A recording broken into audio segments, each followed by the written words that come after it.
كده اكون خلصت معاكم الصينيه بتاعه الكمونيه. طبعا انا حطيت هنا ورقه الفويل بالفحمه بتاعتها، بشيلها بالشكل ده. بتلاقي البطاطس طعمها تحفه من الصوص بتاع اللحمه نفسه. دلوقتي هنغرفها وتشوفوا شكلها، ده غير الطعم طبعا. كده دي طبعا بتتاكل بالعيش، اما لو حابه انك تعملي جنبها شويه رز ابيض مفيش اي مشاكل خالص بالشكل ده.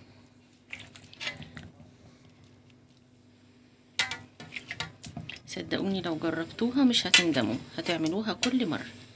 اي حد عنده لحمة مفرومة ومحتار يعمل بيها ايه يجرب الوصفة دي، هتعجبكم جدا. ده غير كمان الصوص اللي بيبقى فيها ده بيبقى طعمه حلو قوي لما يتغمس بالعيش. لو عجبتكم الوصفة ادعموني بلايك، وتعالوا نشوف الطريقة. بألف هنا وشفا. السلام عليكم ورحمة الله وبركاته، والصلاة والسلام على أشرف المرسلين سيدنا ونبينا محمد وعلى آله وأصحابه أجمعين. ازيكم يا حبايبي، عاملين ايه؟ هعمل معاكم النهاردة لحمة اسمها الكمونية. هي عبارة عن كفتة كده بالبطاطس، بس هتعجبكم جدا. وصفة سهلة جدا وطعمها حلو قوي. عندي المبشرة، وفي عندي 3 حبايات بصل. جبنا 3 حبايات بصل وهبشرهم بالمبشرة.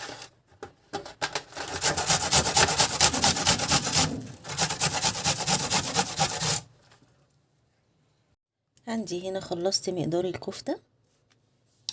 حطيت كيلو اللحمة على ال3 بصلات الصغيرين، الملح، الفلفل، بهارات لحمة، توم باودر، بصل باودر، جنزبيل، قرفة. هنخلط كل ده مع بعضه عشان نصبعه يبقى كفتة.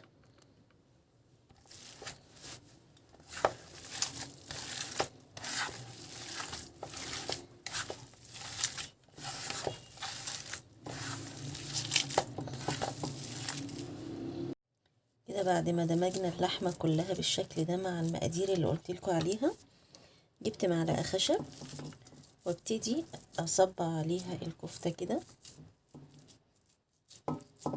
بالشكل ده، وارصها في قلب الصينية بالشكل ده.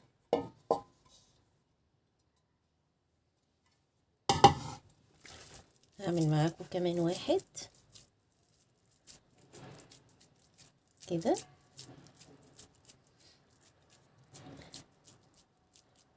واطلعها بالراحة بحيث ان هي ما تفتفتش معايا. خلص معاكم بقية المقدار وارجع لكم.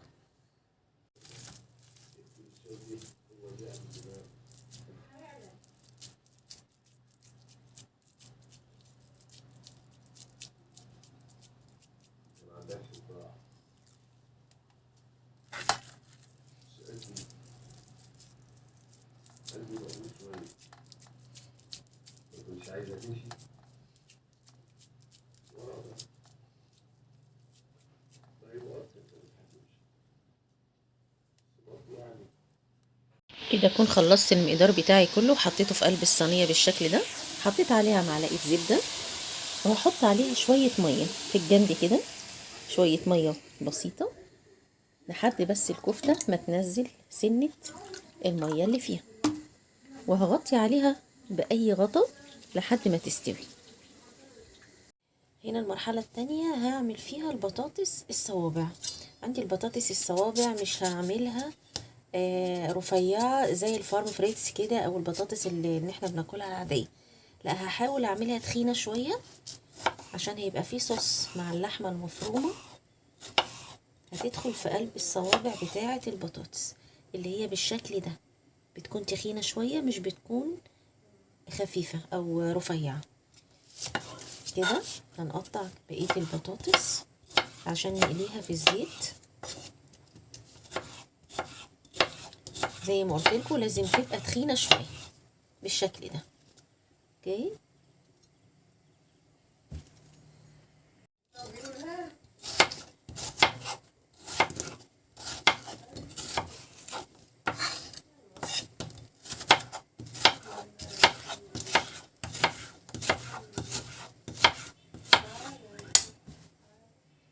كده عندي اللحمه غليت على النار كده. الكفته احاول ان انا اسلك كده الصوابع من قلب بعضيها بس بالراحه عشان ما تفكش منك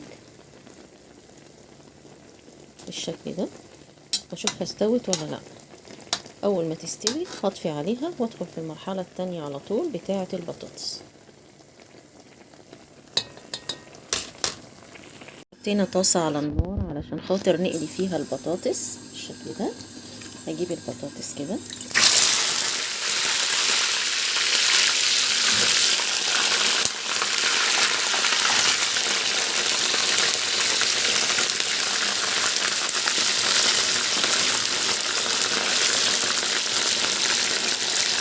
هخلص معاكم مقدار البطاطس كله. تحمريه كأنك بتحمري بطاطس عادي جدا.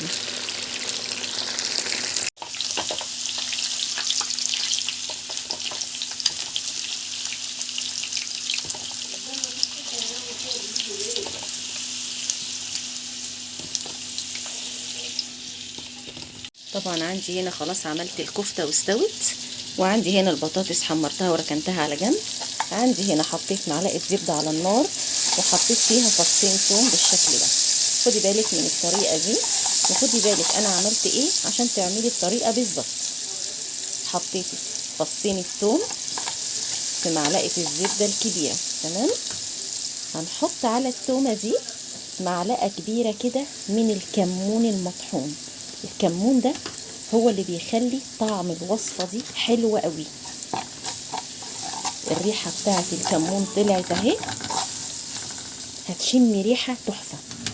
هنزود سنة من المية بسيطة قوي كده، وبعد ما هنزود سنة من المية هحط فيها قالب ماجي. برضو قالب الماجي ده بيعمل فيها طعم حلو قوي. بعد كده هنزل باللحمة بتاعتي بالشكل ده.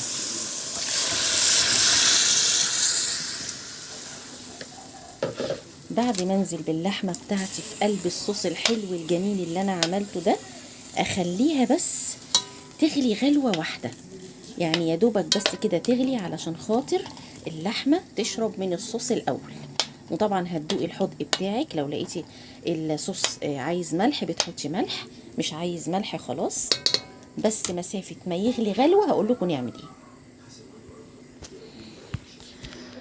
طبعا هنا خلاص اخدت غلوة مع الصوص الحلو الجميل ده الكفتة. بصي الصوص لونه عامل ازاي وطعمه كمان بيبقى حلو قوي. جربي الوصفة دي وهتعجبك جدا. عندي طبعا البطاطس اللي انا حمرتها معاكم بالشكل ده، هنزل بيها كده.